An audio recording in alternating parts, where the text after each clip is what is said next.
Bernice Warden had been murdered. They'd caught Eddie because he was the one that had done it. Did you remember getting any blood on him when you cut her? I told him where the clothes were. Where did you have the clothes? So that was hung up right back to the door. I knew Bernice well. She'd been gutted out like a deer. Well, you don't remember undressing her. No, that's good. See that? If I hung her out, no, because well, that probably had to be longer than I. It was very hard to visualize somebody doing that to a human. But we didn't know the peculiar thoughts that went through Eddie's mind at that time. In other words, the clothes were off her before she was hung up. That must have been her else. Well, maybe I don't remember. What grave was that? Remember? Eddie is such a mythic figure. Hearing this actual human voice, I can't even remember that. it just makes these crimes that much more real.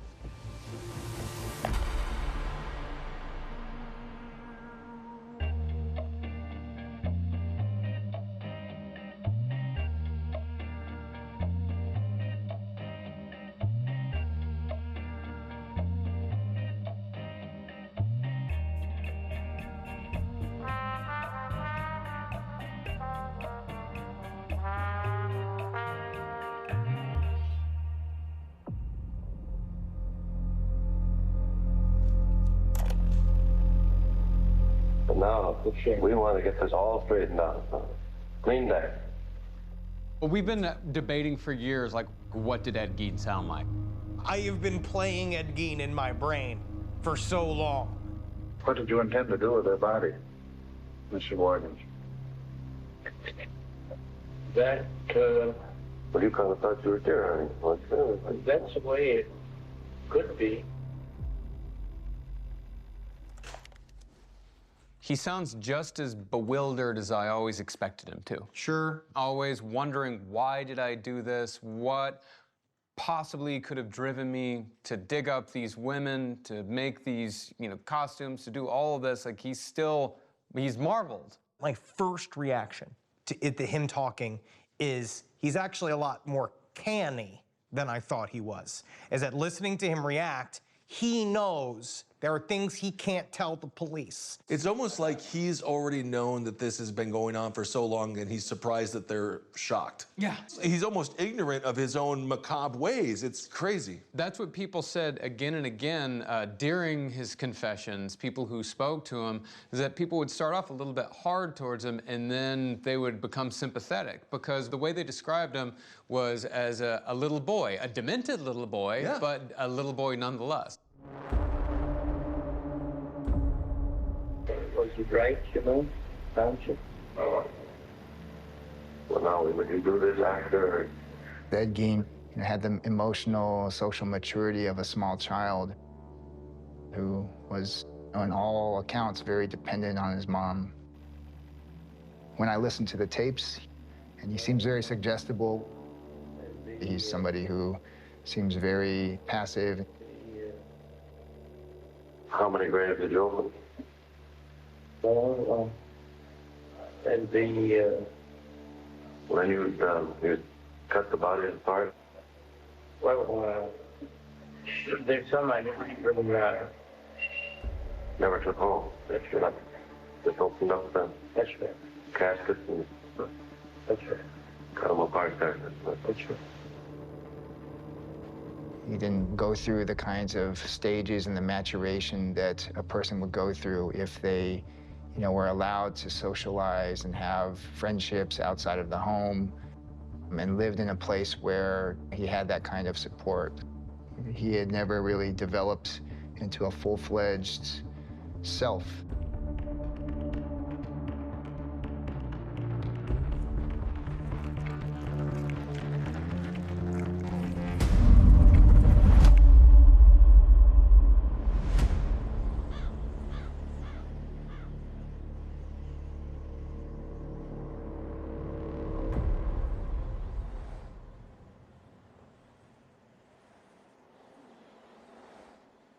This is the front of the Washaira County Jail as it looked in 1957. This is where the Ed Gein tapes were actually made. And then the back of the building was actually where Ed Gein was held. Everything inside the building is still original in 1957. He actually came out of this door to go to the courthouse.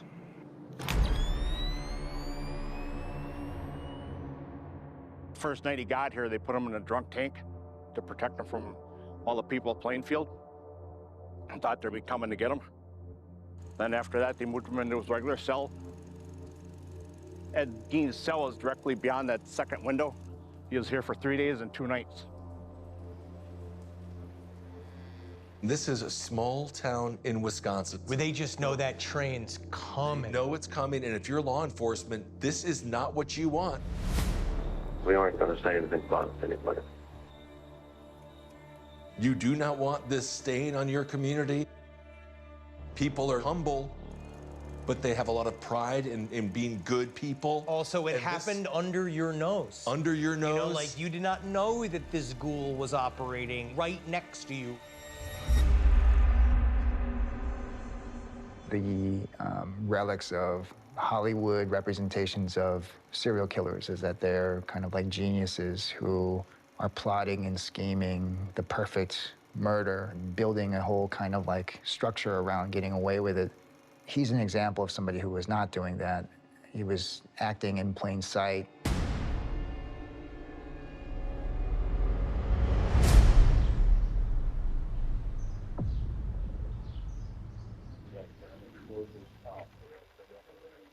But I told them, I can't understand it. No one knew of the existence of this tape. Till now, everyone, and myself included, believed that his first confession came much later than this, when he was taken to the crime lab. The fact that he was interviewed in the jail cell immediately after he was taken into custody changes our view of the whole timeline and sheds very different light on the case. When Sheriff Schley discovered Bernice Warden's naked corpse strung up by her heels, Gein is actually not at home, but he is at a neighbor's house having dinner. One of the sons suddenly comes in and says he's heard that Bernice Warden has gone missing.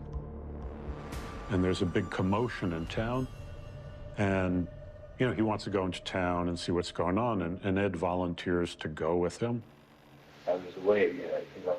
I was out all the time, and then Bobby Hill come in with me. Ed makes some kind of weird remark at the time, almost indicating that he knows something dreadful has happened.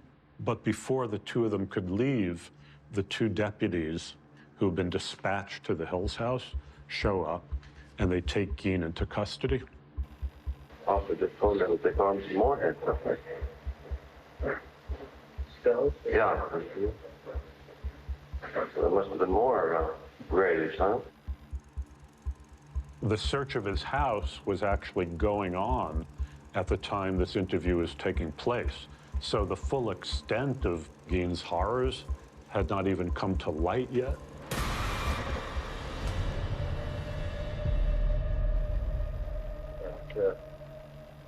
So there's a bunch of photographers from the newspapers want to take your picture. You want to take your picture? No, it's not yet at all. Till we get taken off. Here's this socially isolated, clearly disturbed individual.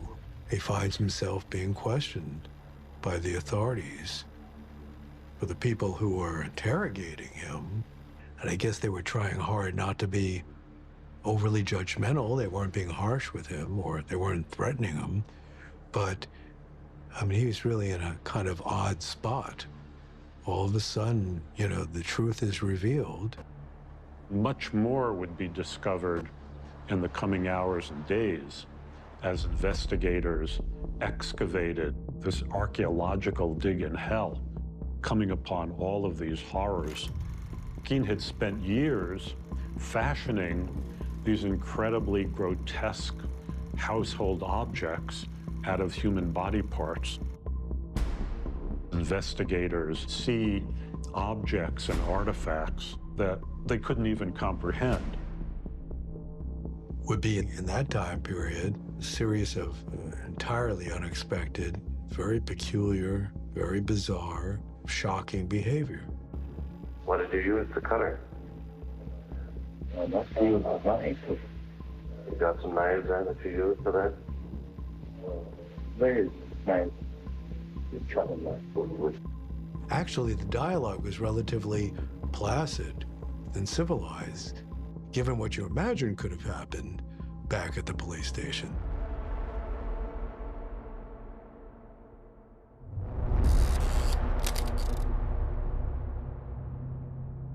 Trying to think last night, I guess that dog woke me up. I went right into did you mention that at the registry? What's that? At yard last night. No, he didn't say anything. One of the sheriffs that spent just 6 hours in that house went back and physically attacked Ed Gein in his jail cell because he was so disturbed by what he'd seen and so disturbed by what Ed Gein's actions did to him personally. I thought he was standing there and was having trouble or something like that. And my heart was going so fast. Schley shows up and bursts into the cell, grabs Eddie, immediately begins to manhandle him. Schley was in this uncontrollable blind rage. Schley immediately wants to know who else Gein has killed, and really has to be pulled off of Gein. Ed Gein seems like a quiet, sort of unremarkable person, and yet, when you compare the image of him to the stuff that police found at his house, it's almost so jarring, and there seems to be a real disconnect between his appearance and the gruesome things that they've discovered at his house. I can't imagine what it must have been like. You did not know that this ghoul was operating right next to you, and he was insinuated in all of your lives, and he did all of these things. They probably almost equal to Ed.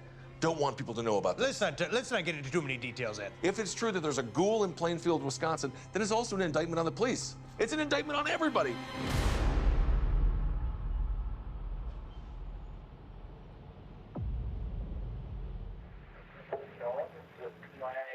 The way I remember, I think it was either day or 2 after that.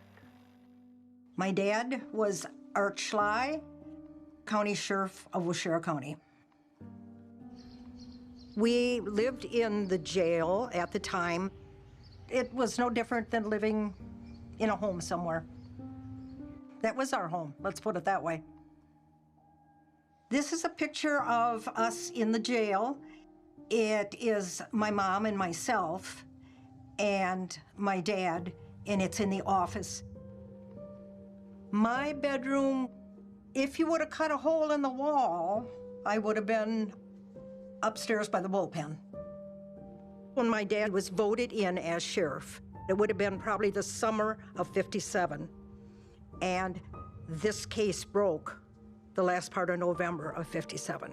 He had never had any law enforcement training before this.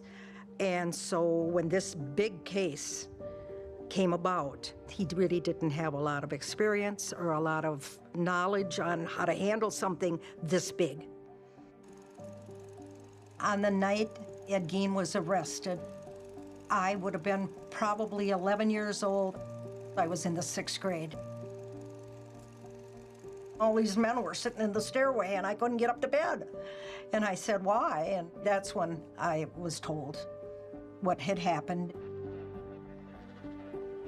I can't imagine someone being as normal as he seemed and yet could do such horrible things. Ed was just in the lower level of the jail. But now, we want to get this all straightened out. Clean down. I can remember Judge Boyd Clark. He was a very nice looking, very nice appearing man, had a young family. And I probably was at his house at one point. I actually had a crush on his son, Nelson Clark. What did you intend to do with their body, Mr. Warden? I remember Ed Gein. He lived right across the road from us. That, Well, you kind of thought you were there. that's the way it could be. People had said my dad roughed up Ed Gein a little bit. I heard he grabbed him by the front of the shirt and pushed him up against the wall. My dad was a friend of Frank Warden because Frank Warden was a deputy of his, and this was his mother. I guess my dad probably was just upset to think one human being could do something so horrific to another human being. I just think maybe it was a normal reaction as why or how could you do something like that?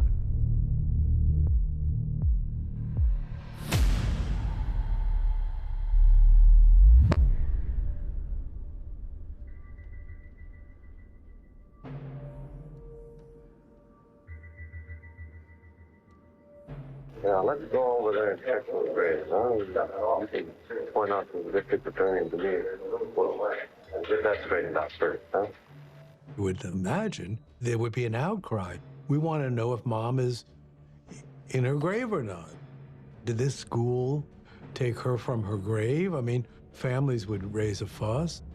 I'm afraid that if people found out about that, there might be quite an uprising. Well, we'll do this, just the three of us.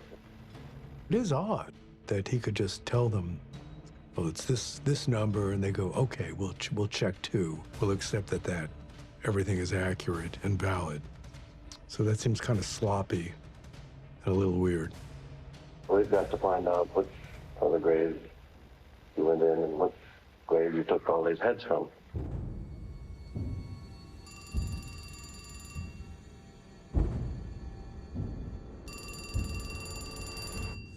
The phone rang.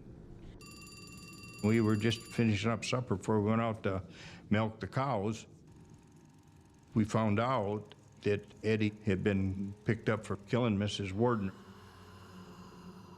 It was shocking. There hadn't been a whole lot of murders around, you know. You just wait for the news to develop, and it did. It didn't take long.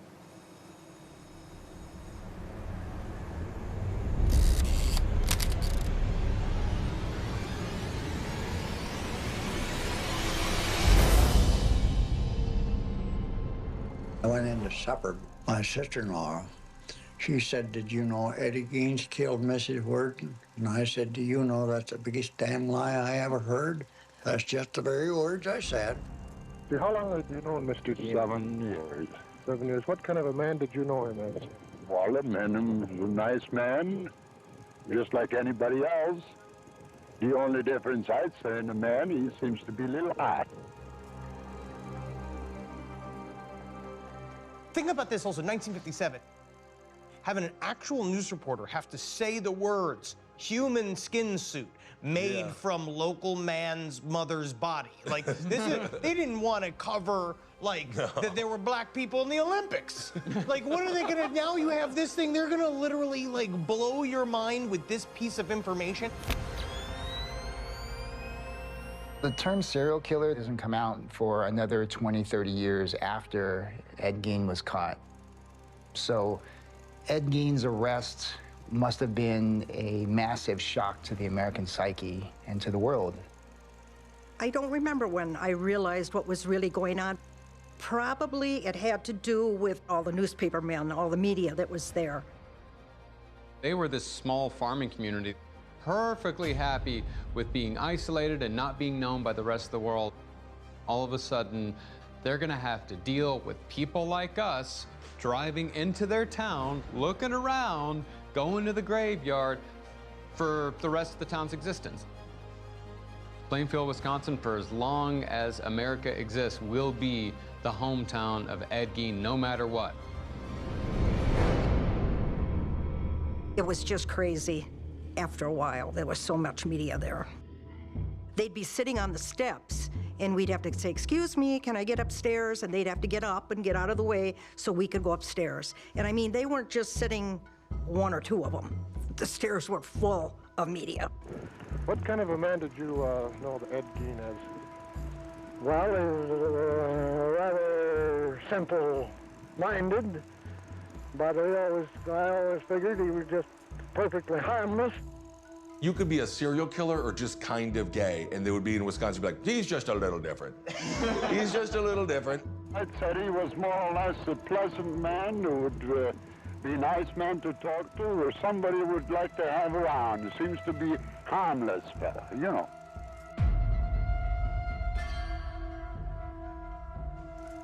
Plainfield, it's a home of Ed Gein. It's not on the sign, but it's known. There are hints throughout the town. On one hand, we're horrified by what happened, like footage of like a car accident or like an earthquake is on one hand just horrifying and scary, but there's something also morbidly exciting about that. And we don't want to look, but we can't look away at the same time because of the nature of the crimes. It's been years since I've been to Plainfield. But even when I was researching my book, it was a sore subject with a lot of people. There were people who had family members whose bodies had been exhumed by Gein. You kind of begin to think about it. People are talking about it. That sucker, he's really kind of a sick devil. You've heard of people killing people, but you don't hear them taking them in and gutting them out and all that kind of stuff that Eddie did. He was in a box by himself when it come to his murders. If you drive around the country, there are all these small towns that take civic pride in being home to whatever. Plainfield was suddenly like, this is the town where Ed Gein committed his crimes.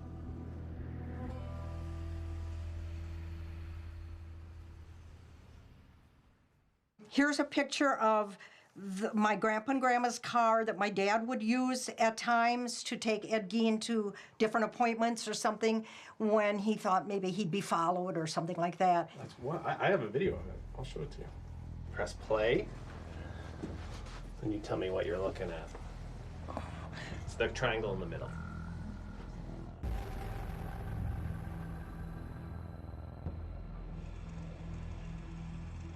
Okay, my dad is opening the door for Ed Gein. Is that your grandfather's car? Yes. Yep. And Ed's covering his face. Ed was always a very polite man. My mother made the meals and done the laundry, and we would help take the meals down. And when we take the food tray into him, he'd always thank us for bringing it. I don't know what to say about him. Saying the man is a nice man when he done what he done. It's a terrible thing for him. It's a terrible thing for the people involved, and it was a terrible thing for the whole community of Plainfield.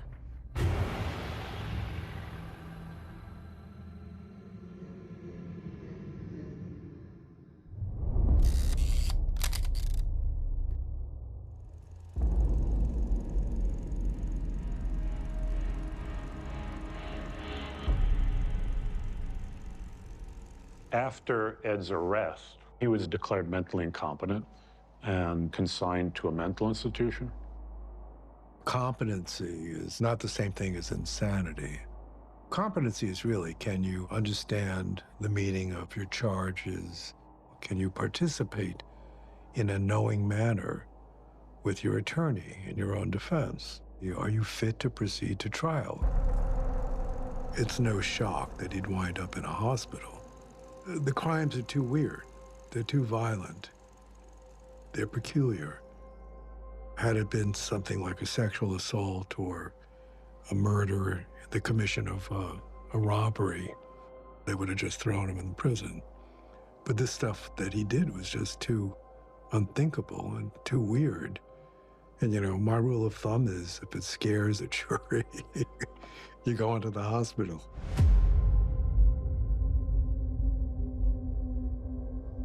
I'm looking at Edward Gein's records from Central State Hospital, and this reflects his intake. What is interesting and consistent with his interview at the police station is that he was found to be coherent. The records are very descriptive, but also, in some respects, contradictory. I mean, on one hand, they talk about his train of thought as coherent and relevant, but sometimes illogical. Now, I don't know what that means. That seems to be an implicit contradiction. They also say that he experiences visual and auditory hallucinations, and yet they then go on to say it's uncertain if these should be designated as overt hallucinations. Well, I don't know what you would call them. There's only two questions you can ask. Is it real or is it not real? They even are curious about whether or not he found, the bodies sexually stimulating, and there's some speculation about that. But I don't see anything where he says that he found the bodies sexually stimulating. Though he's not providing much of an explanation for his own conduct as to what motivates him. It's my sense that they don't have like a really great idea about who this guy is and what would have motivated him to do what he does. They're hedging their bets. They're not really sure themselves that they probably never saw anything like this. I was a consulting psychologist at Central State Hospital, where in the early 1970s, I had an encounter with Ed Gein, and I must say it was memorable. I was there working hard in this office. I was writing away at the desk. I heard this noise behind me. I just kept on working because I was used to distractions. But then I got thirsty, and so I went out in the hall. I saw Dr. Schubert, and he said to me, "Did you meet Mr. Gein?" And I turned around. There was Mr. Gein. He wasn't very tall, white hair, and he had these tools, a hammer and saw. He'd been trying to put up a partition behind me. I just about fainted. Dr. Schubert goes, "I guess he was taking your measure." He was referring to the idea that Gein had skinned various women and made, like lampshades out of them. I was really upset that Dr. Schubert would do this. I complained to the other people that worked there, and they said, "Oh, Gein's arm was..." And there wasn't anything malicious in his eyes. There was only some confusion and concern. Well, you tell me. I don't know. I've never been out to your place, like I told you. But this is in the, like I told you, it's like a haze. It's kind of hazy. But it comes back to you. Well, no, not clear. People in general felt kind of sorry for him. It was an odd contrast in terms of this little old man that evoked pity and such sensational crimes. I later asked Dr. Schubert why Gein had done these things. He said that as far as he could figure, that Gein was trying to reconstitute his dead mother. Now, how he would do that, I don't know. But of course, the man was crazy.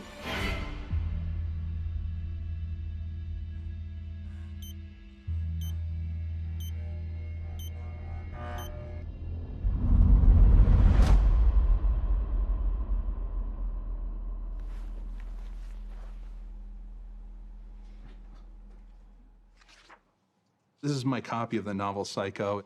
It's a first edition. Very happy to have a chance to read the first edition as it came out. This is before the film came out. This is as it appeared before all the fame and the hoopla. Robert Bloch is perhaps the best known writer of horror fiction through the middle part of the 20th century. There's a quote by Stephen King saying, there was nobody better than Bloch, nobody more prolific, nobody more profoundly influential. And when I graduated from high school in 1934, I sat down and started to write professionally. Sold my first story 6 weeks later. I was 17 then, and I didn't have enough sense to quit. One of the great contributions that Bloch made to the horror genre was that he realized that what is between the ears can be much more horrible than what's out there rustling in the night. Bloch idolized H.P. Lovecraft, who was 27 years his senior and who would die at a young age. Bloch started off writing that kind of supernatural horror that H.P. Lovecraft is so well known for. But there was a change for Bloch. He started reading psychology textbooks, books by psychologists about the craft of psychology. And so he made a shift, late 40s, early 50s, into writing psychological horror, as we see exemplified in Psycho, of course. We have this morass of things happening at the end of the 1950s alongside interest in psychology, interest in psychoanalysis, interest in theories around trauma, interest in what does the family structure mean. And that, I think, makes it a perfect moment for Psycho to really take the country by storm. Bloch himself was in small town Wisconsin when this small town Wisconsin horror story was being exposed to the world. That was the reason for the book. When I heard of the Gein case, I didn't hear anything about the details, but I did hear about a apparently ordinary man living an ordinary life in a very small town where he'd been observed by his neighbors for many years and never suspected of his crimes. And I said, that's the story. He's a nice man, just like anybody else. Perfectly harmless. I'm going to write a story about a man in a similar situation. Point out to people that they don't necessarily know their neighbors or the people that they come in contact with. And that, to me, is truly horrifying. For Bloch, the idea that this could be happening in a small town in the middle of Wisconsin, where everybody knows everybody's business, just absolutely fascinated him.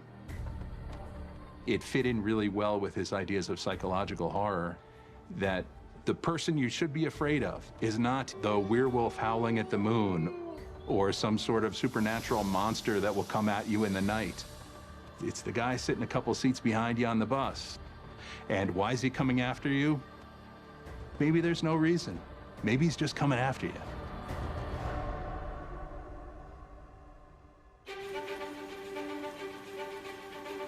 The life of a pulp fiction writer during this era, the idea wasn't necessarily to create great art all the time. It was to sell your story, get the small payday, sell another story, get the small payday.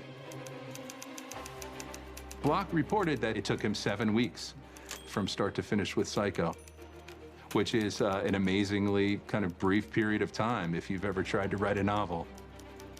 But he was also of the generation for whom being prolific was the way to sleep indoors and eat every once in a while. It is primarily a story of a girl with a secret.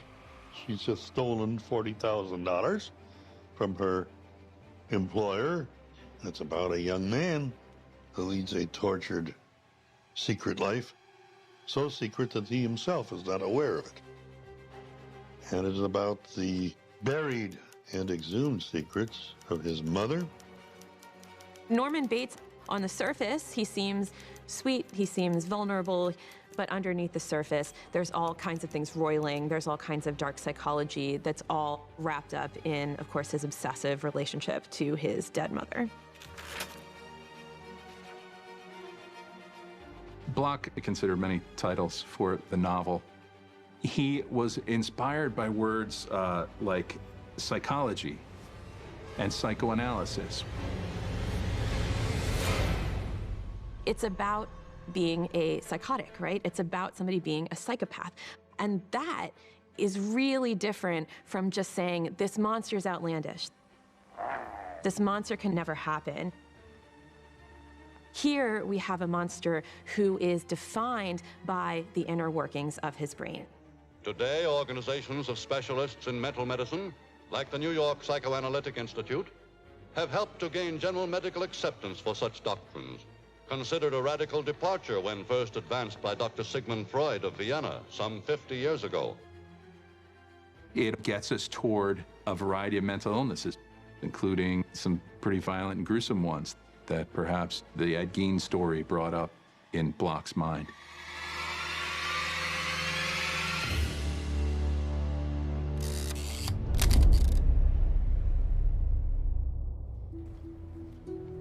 Psycho didn't sell particularly in any way that was different from his previous work, but it did attract the attention of a film production company. They didn't accept the first offer from this film company that they had never heard of. They accepted the second offer, which was for $9,500, and Bloch's cut was about $6,000 for that, which is a nice payday for a writer of pulp fiction. Bloch was fairly convinced that it was unfilmable. Partly the way that the narrative is kind of structured. We have this main character in the novel. She dies, and you're less than halfway through the novel. And so the idea that this could be filmable successfully, given a Hollywood formula, Bloch was just really kind of doubtful about that. And then he found out that the film company was actually Alfred Hitchcock, who was looking for his next film. Hitchcock started in England. He's a British director. Eventually, he comes over to the States to make movies here. And that's really where he experiences the vast majority of his success. And when he makes Psycho in 1960, he really hadn't made a straight-up horror movie. That was really the first time that he had done something in that extreme horror genre. Hitchcock was on a tremendous roll at that point. This is just after North by Northwest. Maybe the rights conversation would have been a little different had Bloch's agent done a bit more homework before signing away the rights. The power of cinema in its purest form is so vast because it can go over the whole world. On a given night, a film can play in Tokyo, West Berlin, London, New York, and the same audience is responding emotionally to the same things. And no other medium can do this. Dirty night. You have a vacancy? Oh, we have 12 vacancies. Psycho, the novel, bears a tremendous resemblance to Psycho, the film. But one of the interesting changes that happened between the novel and Hitchcock's interpretation of the novel was that Norman Bates changed subtly. In the novel, he's probably 20 years older. He doesn't look like the young Hollywood leading man of Anthony Perkins, that's for sure. He's described as balding and overweight with an alcohol problem. Do you go out with friends? Well, a boy's best friend is his mother. Norman Bates can never be separated from Tony Perkins, who of course plays him and plays him so beautifully as this kind of vulnerable character who also houses significant darkness. But then that also was in some parts influenced by Ed Gein. Ed Gein had a little round face. He always would wear like a baseball hat. He'd always thank us or, always say something, greet us in some way, usually. Just a nice little old man, really. He really was, just like all the people said. He couldn't believe that he would do anything that gruesome. I don't know if he snapped or why he would do what he did, but I don't know. The very, very famous shower scene, which occurs on page 39 out of 180 pages in this edition of the novel. It comes and goes very quickly. The economy of language is stunning in this. You read the novel and you look at that shower scene, the shower scene is very, very, very brief. and it ends a section, and it's just a series of very short sentences, declarative sentences. And it comes and goes so quickly, but it's shocking. It's the economy of language that creates the horror for Bloch in that scene. The last 4 lines of this chapter, Mary started to scream, the curtains parted further, and a hand appeared, holding a butcher knife. It was the knife that, a moment later, cut off her scream and her head. And that's the end of the chapter.